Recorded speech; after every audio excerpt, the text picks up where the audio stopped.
When you look at the global business environment, there are two change factors. Number one change factor is technology.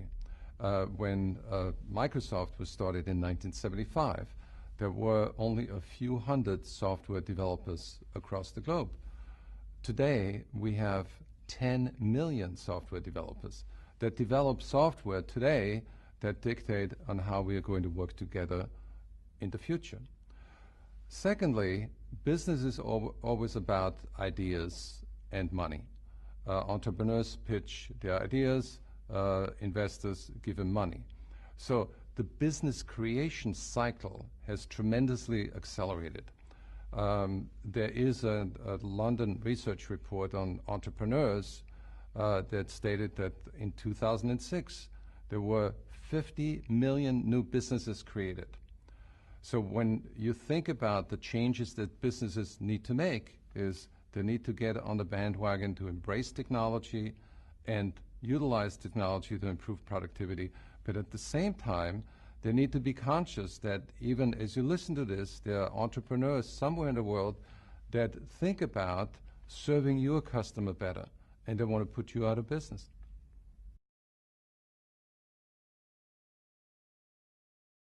We live in an age where there are an infinite number of choices for buyers, which makes the profession of selling a lot more challenging. So this is also a change driver. As customer expectations rise, salespeople need to realize that and catch up with the buyer. And when it comes to the information age, in the past, salespeople were the providers of information for the customer. And their role was more to deliver knowledge to the customer. But now with the information age, the customer has all the knowledge, so the role of the salesperson has changed, and the salesperson is now forced into the role of the trusted advisor for the customer, which means that the selling skills have changed, and the salesperson needs to start by understanding where the customer is in terms of speed of information, and needs to establish trust, because without trust, there's no reason to continue the relationship. Now, another way to look at it is companies talk about customer engagement. And engagement, the word comes from the French, engager, which means a promise to marry. So customer and salesperson, they are bound by common interests. The customer has the need, the salesperson has the potential solution. So the sales process is really a process where buyer and seller walk on the road of agreement together. So when the salesperson is behind too far from the customer, when the salesperson travels too far behind the customer, there's no sales. If the salesperson is ahead of the customer, there's no sale. They need to walk concurrently, and that's the challenge of selling today, to be in sync with the customer.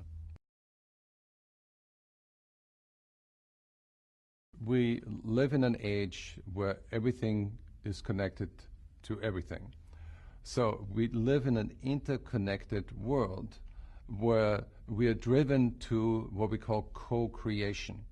I'll give you one example. Frito-Lay has created a Super Bowl commercial at the last Super Bowl that was not created by Frito-Lay, it was not created by their ad agency, but by their consumers. So that's a co-creation marketing process. Selling is about co-creation. And the internet makes a lot more connections for us than ever before. But at the same time, the internet creates more disconnects than ever before. So the disconnects are from the fact that our time gets fragmented through emails, through text messages, through voicemail, through, the speed of information really fragments our time. And it shortens the attention span of the salesperson, and it makes it more challenging for salespeople to truly connect with the customer.